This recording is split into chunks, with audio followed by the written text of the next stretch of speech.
الحمد لله وكفى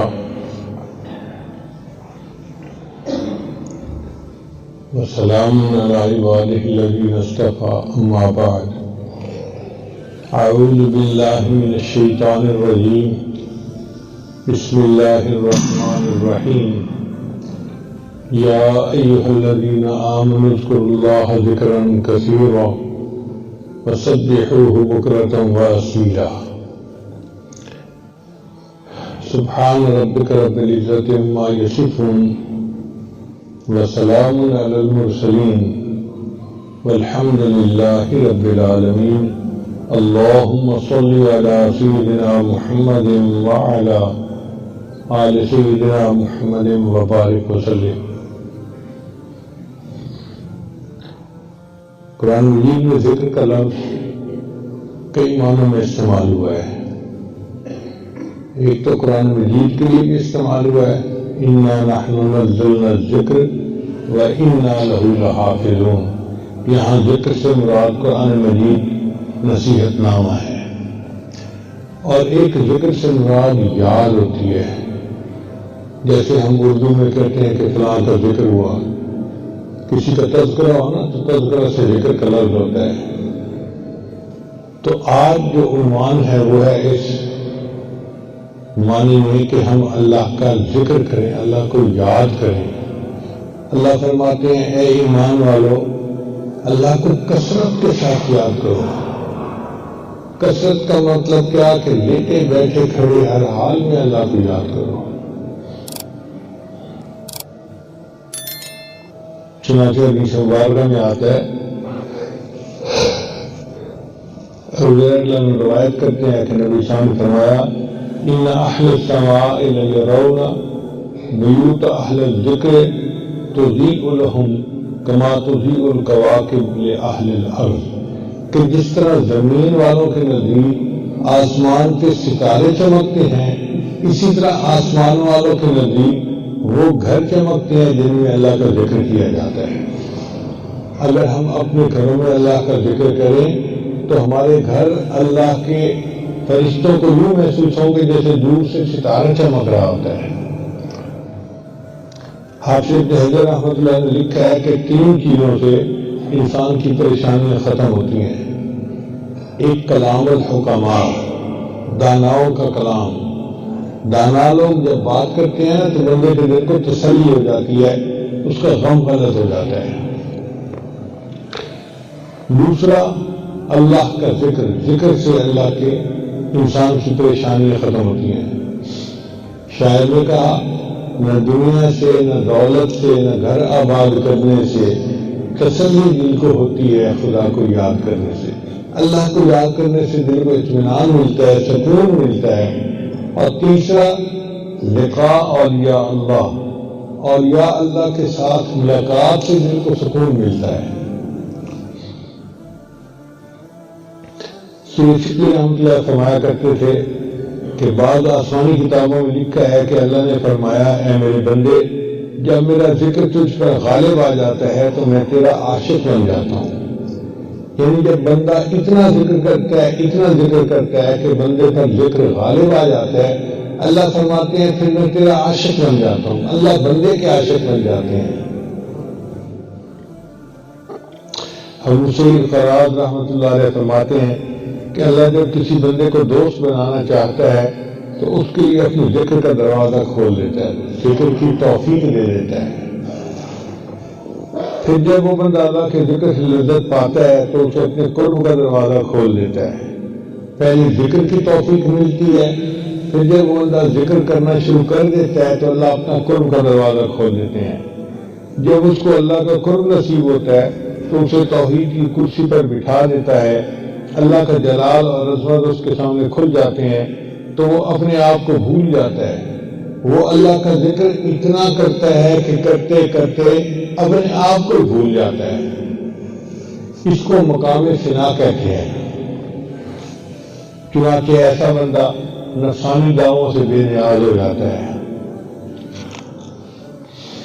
چنانچہ ایک حدیث مبارکہ میں آتا ہے کہ حضرت موسیٰ علیہ السلام نے اللہ تعالیٰ سے سوال کیا، یا اللہ مجھے کیسے پتہ چلے کہ کون تیرا دوست ہے اور کون تیرا دشمن ہے؟ اللہ تعالیٰ نے جواب دیا موسیٰ علیہ السلام، جو میرا ذکر کرتا ہے وہ میرا دوست ہے اور جو مجھ سے غافل ہے وہ میرا دشمن ہے۔ اس لیے ہمیں غفلت سے بچنا چاہیے اور ہر لمحے اللہ کو یاد کرنا چاہیے۔ رابعہ ادویہ وفات کے وقت انہوں نے اپنی خادمہ کو یہ وصیت کی کہ جب میں مر جاؤں تو جس بنڑی میں میں ہوں اسی میں مجھے دفن کرنا، الگ کفن دینے کی ضرورت نہیں ہے، اور کسی کو اطلاع بھی نہ دینا میرے مرنے کی۔ چنانچہ خادمہ نے اسی طرح کیا، زیادہ تشہیر بھی نہیں کی اور ان کو دفن کر دیا۔ خادمہ نے خواب میں دیکھا کہ رابعہ ادویہ بہت اچھے خوبصورت کپڑے پہنے ہوئے جنت کے باغ میں گھوم رہی ہیں، تو اس نے پوچھا، رابعہ آپ کے ساتھ آگے کیا معاملہ بنا؟ کہنے لگی کہ اللہ تعالیٰ نے میرے اوپر مہربانی فرمائی اور تم اگر چاہتی ہو کہ تمہاری قبر روشن ہو تو تم اللہ کا ذکر کثرت کے ساتھ کیا کرو۔ تو جو بندہ اللہ کا ذکر کثرت کے ساتھ کرتا ہے اس کو پہلا انعام یہ ملتا ہے کہ دنیا کی پریشانیاں تو اللہ ختم کرتے ہی ہیں، اللہ تعالیٰ اس کی قبر کو بھی منور کر دیتے ہیں، قبر کو بھی روشن کر دیتے ہیں۔ یہ اللہ کا ذکر اتنا کریں کہ ذکر انسان کے اوپر غالب آ جائے، انسان اپنے آپ کو بھول جائے۔ چنانچہ بہیر بستانی رحمۃ اللہ کا ایک مرید تھا، خدمت کرتا تھا، حضرت روز اس سے نام پوچھتے تھے، تیرا نام کیا ہے؟ حضرت میرا نام فلاں ہے۔ تو پھر دوسرے دن پوچھتے، تیرا نام کیا ہے؟ میرا نام فلاں ہے۔ ایک دن وہ کہنے لگا کہ حضرت میں 20 سال سے آپ کی خدمت کر رہا ہوں اور آپ کو ابھی تک میرا نام یاد نہیں ہوا۔ تو بہیر بستانی رحمۃ نے فرمایا، ایک نام میرے دل پر ایسا غالب آ گیا ہے اب کوئی اور نام میرے اس دل میں آتا ہی نہیں ہے۔ اور یہی حضرت حاجی امداد مکی رحمۃ اللہ کے بارے میں ہے، وہ اپنے داماد سے جب بھی ملتے تھے پوچھتے، ارے میاں آپ کا نام کیا ہے؟ حضرت میں آپ کا داماد ہوں اور میرا نام فلاں ہے۔ اچھا۔ پھر دوبارہ سامنے سے گزرتا، ارے میاں تم کون ہو؟ حضرت میں آپ کا داماد ہوں اور میرے فلاں نام ہے۔ اچھا۔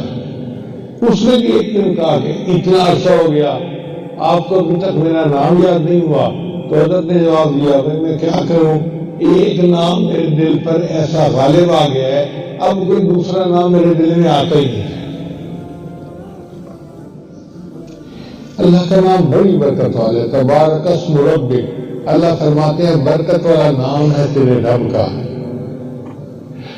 اس نام کی برکت کا اندازہ لگائیے کہ ایک لڑکی جو غیر محرم ہے اس کی طرف دیکھنا حرام، اس سے بات کرنا حرام، اس کے بارے میں سوچنا حرام، وہ غیر محرم لڑکی اگر نکاح کے بندھن میں بن جاتی ہے تو وہ بیوی بن جاتی ہے، سب اپنوں سے بڑی اپنی بن گئی اور رازدار زندگی کی ساتھی بن گئی۔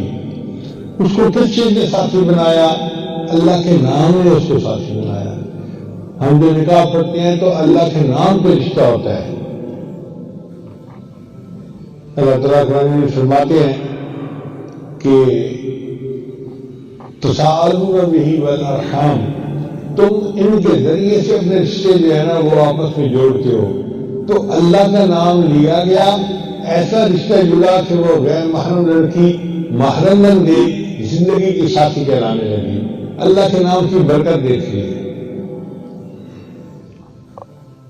فقہاء نے لکھا ہے کہ نبی اسلام نے فرمایا کہ جب کوئی کتا کسی برتن کو سونگھ لے تو اس کو 7 مرتبہ پانی سے دھوئیں اور 8ویں مرتبہ اس کو ریت کے ساتھ اچھی طرح صاف کریں، یعنی اتنا ناپاک ہوتا ہے کہ 8 مرتبہ برتن دھونے کے بعد پاک ہوتا ہے۔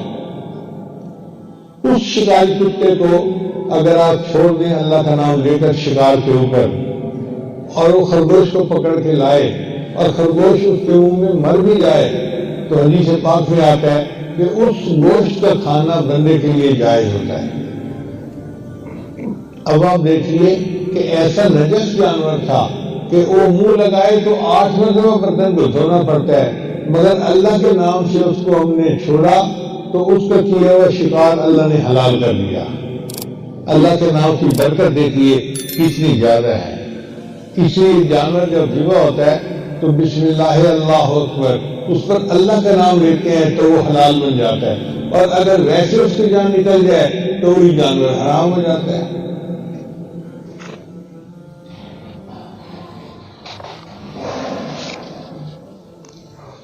اس لیے یحییٰ بن معاذ رضی اللہ عنہ فرماتے تھے، اے اللہ دن اچھا نہیں لگتا مگر تیری یاد کے ساتھ، اور رات اچھی نہیں لگتی مگر تجھ سے راز و نیاز کے ساتھ، دنیا اچھی نہیں لگتی مگر تیری اطاعت کے ساتھ، اور جنت اچھی نہیں لگتی مگر تیرے دیدار کے ساتھ۔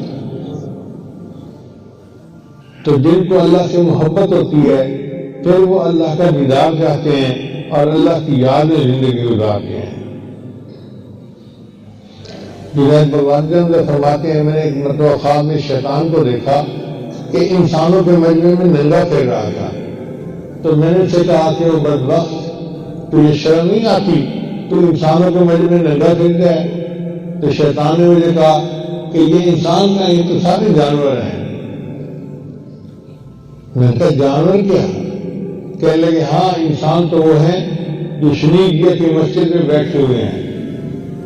کہتے ہیں میری آنکھ کھل گئی تو میں نے جا کے دیکھا تو شنیگیہ کی مسجد میں کچھ لوگ تھے جو سر جھکائے ہوئے بیٹھے مراقبہ کر رہے تھے، جو ذکر کر رہے تھے اس کو شیطان نے مرد کہا، اور جو ذکر سے غافل تھے وہ کہتا ہے یہ تو انسان بھی نہیں تو غافل ہیں، میں ان کے ساتھ کھیلتا ہوں جیسا بچے کھلونے کے ساتھ کھیلتے ہیں۔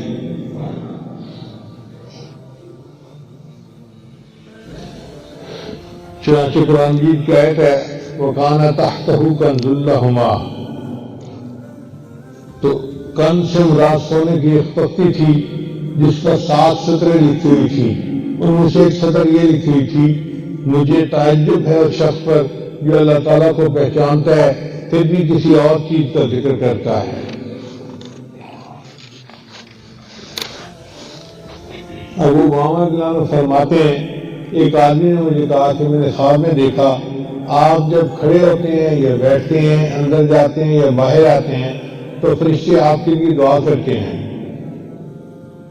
یعنی صحابی سے اس بندے نے کہا کہ میں نے یہ خواب دیکھا ہے کہ آپ جب اٹھتے ہیں، بیٹھتے ہیں، اندر جاتے ہیں یا باہر آتے ہیں تو فرشتے آپ کے لیے دعائیں کرتے ہیں۔ ان کا کہ یہ کام تو تم بھی کر سکتے ہو۔ پوچھا وہ کیسے؟ ان قرآن مجید کی آیت پڑھی یا ایھا الذین آمنوا اذکروا اللہ ذکرا کثیرا وسبحوہ بکرۃ واصیلا، کہ اے ایمان والو اللہ کا ذکر کثرت سے کرو اور صبح و شام اپنے اللہ کی تسبیح بیان کرو۔ هو الذی یصلی علیکم، وہ اللہ تمہارے اوپر رحمتیں نازل فرمائے گا، وملائکتہ، اور اس کے ملائکہ بھی تمہارے اوپر رحمتیں نازل کریں گے، لیخرجکم من الظلمات الی النور، تاکہ تمہیں ظلمت سے نکال کر روشنی کی طرف لے جائیں، وکان بالمؤمنین رحیما، اور اللہ تعالیٰ ایمان والوں کے لیے بڑا رحیم ہے۔ اس کا مطلب یہ کہ جو بندہ کثرت کے ساتھ ذکر کرتا ہے اللہ بھی رحمتیں برساتے ہیں اور اللہ کے فرشتے بھی اس کے لیے دعائیں کرتے ہیں۔ اب آپ سوچئے کہ یہ کتنا عجیب معاملہ ہوگا کہ اللہ کے فرشتے اٹھتے بیٹھتے کھڑے ہر وقت ہمارے لیے دعائیں کر رہے ہوں، اور یہ تبھی ممکن ہے جب ہم اللہ کا ذکر کثرت کے ساتھ کریں گے۔ چنانچہ نبی علیہ السلام سے ایک حدیث مبارکہ منقول ہے کہ آپ نے ارشاد فرمایا 3 بندوں کی دعا رد نہیں ہوتی۔ ایک، جو بندہ اللہ کا ذکر کثرت کے ساتھ کرتا ہو وہ مستجاب الدعوات بن جاتا ہے، اس کی دعائیں قبول ہوتی ہیں۔ اور دوسرا، ودعوت المظلوم، مظلوم جو دعا کرتے ہیں اللہ اس کی دعا کو رد نہیں کرتے، دعا کو قبول فرما لیتے ہیں۔ وامام المقسط، اور جو عادل امام ہوتا ہے یعنی سربراہ ہوتا ہے مگر عادل ہو تو اللہ اس کی دعا کو بھی قبول فرما لیتے ہیں، رد نہیں فرماتے۔ تو 3 بندوں کی دعا کو اللہ رد نہیں فرماتے، ان میں ایک وہ بندہ جو وقت کا بڑا ہو اور عادل ہو، دوسرا وہ بندہ جو مظلوم ہو، اور تیسرا وہ بندہ جو اللہ کا ذکر کثرت کے ساتھ کرتا ہو۔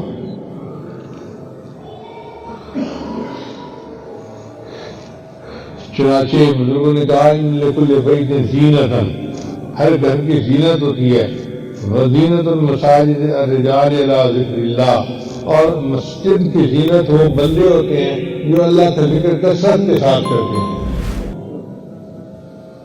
چنانچہ اللہ نے مسجدوں کے بارے میں فرمایا فی بیوت اذن اللہ ان ترفع، یہ وہ گھر ہیں جن کو اللہ نے اونچا بنانے کا حکم دیا۔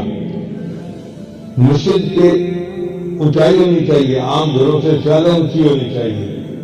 الحمدللہ آپ دیکھ رہے ہیں یہاں آپ کو مسجد اونچی نظر آئے گی، عام گھروں کی چھتیں اتنی اونچی نہیں ہوتی۔ ہم نے اسی لیے اس کو اونچا بنایا کہ اللہ کا قرآن کہتا ہے فی بیوت اذن اللہ ان ترفع ویذکر فی حسبہ، اور اس میں اللہ کے نام کا ذکر ہوتا ہے۔ یسبح لہ فیہا بالغدو والآصال رجال لا تلہیہم تجارۃ ولا بیع عن ذکر اللہ وإقام الصلاۃ وإیتاء الزکاۃ یخافون یوما تتقلب فیہ القلوب والابصار۔ اللہ تعالیٰ ہمیں اپنا ذکر کثرت کے ساتھ کرنے کی توفیق عطا فرمائے۔ چنانچہ نبی صاحب نے ارشاد فرمایا کہ ذکر کرنے والے آگے نکل گئے۔ تو ایک صحابی نے پوچھا اے اللہ کے وسلم آگے نکل گئے سے کیا مراد؟ فرمایا جو اللہ کا ذکر کثرت کے ساتھ کرتے ہیں اللہ ان کو اپنا قرب عطا کر دیتا ہے اور دوسروں سے آگے نکل جاتے ہیں۔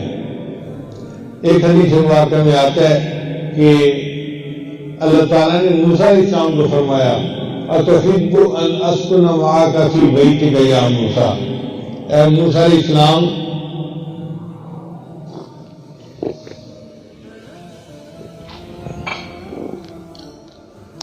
کیا آپ اس بات کو پسند کرتے ہیں کہ میں آپ کے ساتھ آپ کے گھر میں رہوں؟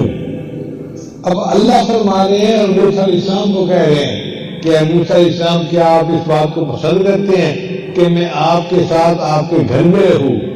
موسیٰ علیہ السلام تو اللہ کے عاشق تھے، حدیث واقعہ میں آتا ہے فخر للہ ساجدہ، تو موسیٰ علیہ السلام تو فوراً سجدے میں چلے گئے اور سجدے میں جا کے کہا اے اللہ کیف تسکن معی فی بیتی، تو میرے ساتھ میرے گھر میں کیسے رہ سکتا ہے؟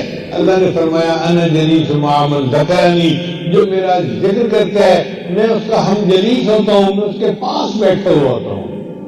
ہم جتنی دیر بیٹھ کے اللہ کا ذکر کرتے ہیں اللہ ہمارے ساتھ ہوتا ہے۔ کتنی بڑی بات ہے کہ ہمیں اللہ کا ایسا قرب نصیب ہو جائے، اس لیے اللہ کو کثرت کے ساتھ یاد کرنا چاہیے۔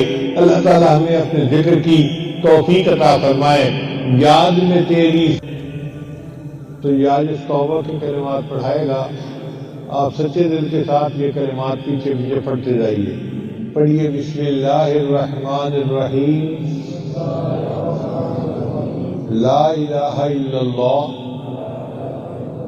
محمد الرسول اللہ، آمنت باللہ وملائکتہ